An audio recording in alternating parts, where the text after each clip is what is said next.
Here we are. It's the morning on Thursday. It's about 10:15, and we're getting rid of the rot on the old front picture window. Some highlights were all the rot here. We're ending up even having to change the corner of the house because let me get you out here to see. The whole corner of the house there is rotted out. So it's got all we come out and changed. We had to go right up to the top plate. That's all gonna get studded in and sheeted, and it'll be a closed-in wall after today. No more big window.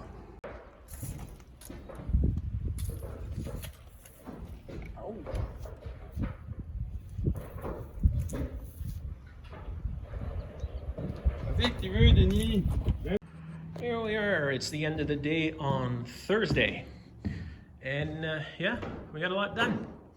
So all the rot was cut out in the corner here in my bedroom because the code says you have to go 2x6.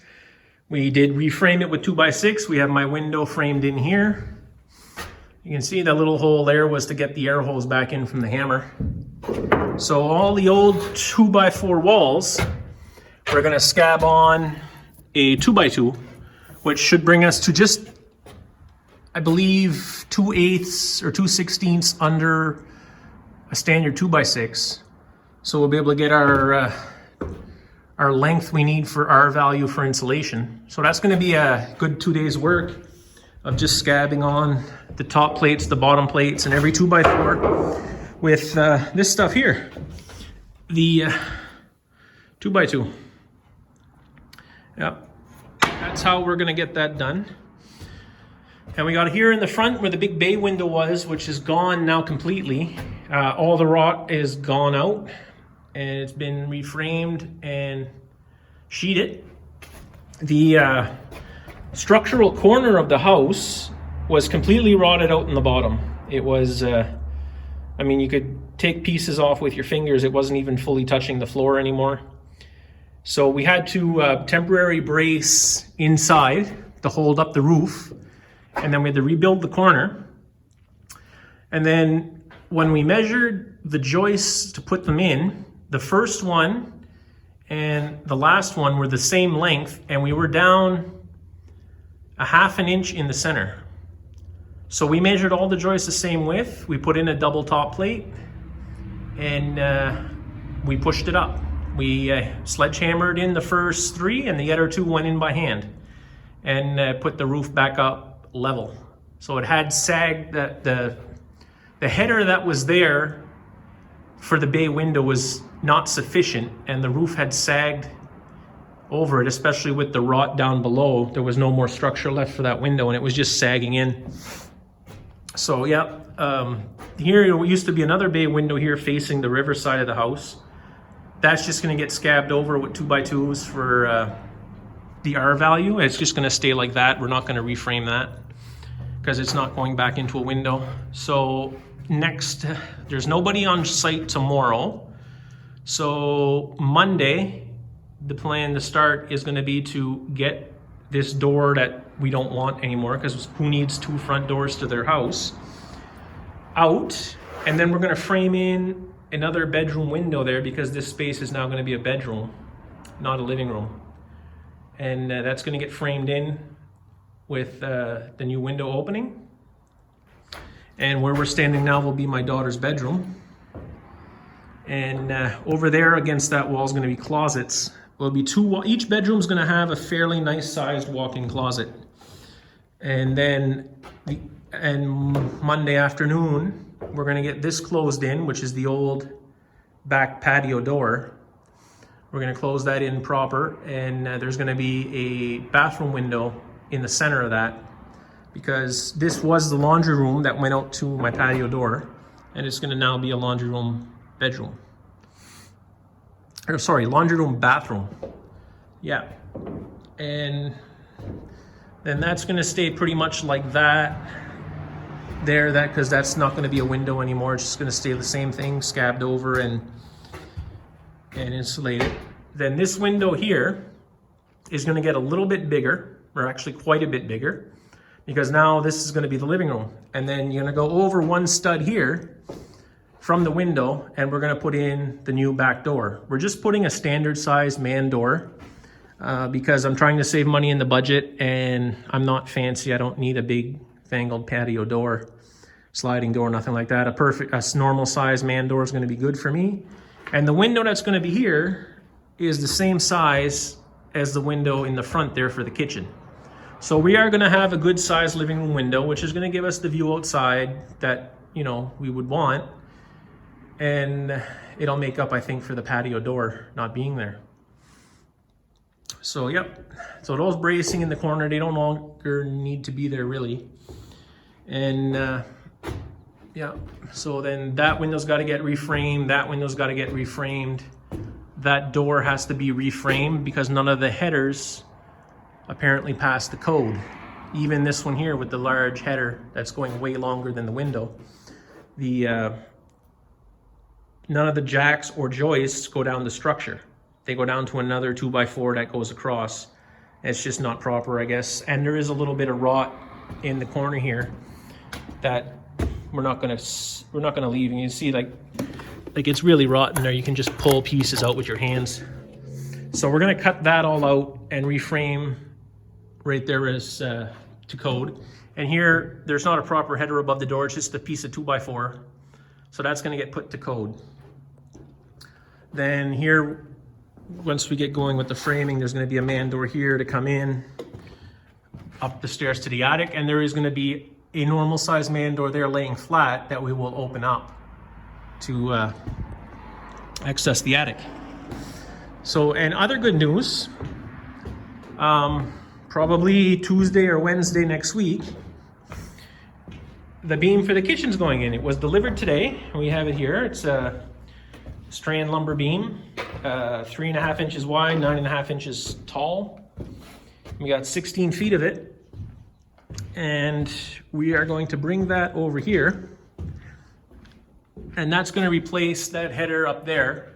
So we will support the load, and we won't have to have studs here. We'll have an open concept. So that means we're going to get 4 2x4 right here. So we're going to be 1, 2, 3, 4, which means my basement door is going to get shrunk a little bit. So we might have to go with a 30-inch door there instead of a 32, which you would like to have for your basement. And then we're going to come out 4 2x6 out right here. And the beam's going to rest on top, and it's going to get nailed in and nailed into the trusses. And that is going to support our roof across that span. And we will not have a wall there no more. We'll have a nice open concept kitchen living room. And right around here, right beside where the chimney is, we're going to have a 9-foot island. I think I have the plans for the kitchen here. I don't think I showed them on video yet. So let's give me a second there, mind my angles. And here we are. There's the plans for the kitchen. A 9-foot island. It doesn't look like a lot of cupboards, but if you look to the side there, you have the other side of the island showing what's going to have for cupboards and drawers. And so we got our fridge opening, double sink, stove, and we talked about that. It's not in the drawing, but we're going to go with a microwave range hood combo thing. Yep, so you know, I'm going to put the colors I want, the trim I want. I'm going to pick the appliances I want. I'm going to make it suit me. My daughter's helping me a little bit because she stays here sometimes, but all in all, I do live here by myself, so I'm going to do it the way I want to do it. And if anybody else doesn't like it, well, that'll be their problem, not mine. So, nobody on job site tomorrow. I'm going to come in and clean up a bit. And I do have to fix a sill joist. I'll go out and show you in a second. Saturday, pizza, beers, and no more chimney. So that's the plan. And we're gonna have to repair that one joist because it is cut off for the chimney. It is not running through the chimney or supported by the chimney. It's just cut off. If you go on this side, you can actually see the gap there. So we are going to have to repair that joist. And there is another joist over here that we noticed once we finished stripping everything, that they chipped out to hang the light, to put the box for the light. They chipped it out to make enough room to get it in. So we're gonna have to repair that one as well. And yeah, so let's head outside. I'll show you what happened to the sill joists on the outside. On the inside, they looked good, but this is what we removed. Look at the rot. That was the outside facing side. So when we repaired on the inside, you looked on the inside side, and it's not half bad. You know, you can see some age on it, but it's not half bad. So let's go have a look outside, and I'll show you what we have to replace with that. And we're gonna get that done tomorrow morning. So I'll do that myself. They left me the air hammer and the compressor and all that stuff, so it's no trouble for me to cut a board and do that. Oh yeah, so here we are. You see this piece of wood right here, you know, the rot ended right about here, so we cut it off and we had to take it all out. So that's got to be replaced. This is the foam we put in on the inside for vapor barrier in the sill. But when we took off the boards, you know, it just wasn't, it was just rotted so bad, and it was still wet. So we're leaving it open to dry, and hopefully it don't rain tonight, and I don't think it will. The weather's quite nice. And so they had to sheet that up, and we didn't have any more 2x8s on site, so they sheeted it up. They left the space there, and I'm going to replace that tomorrow. And then once we come to siding, it's time for siding, and that we'll put in a piece of sheeting to match it up, and we'll go. So yeah, it's the old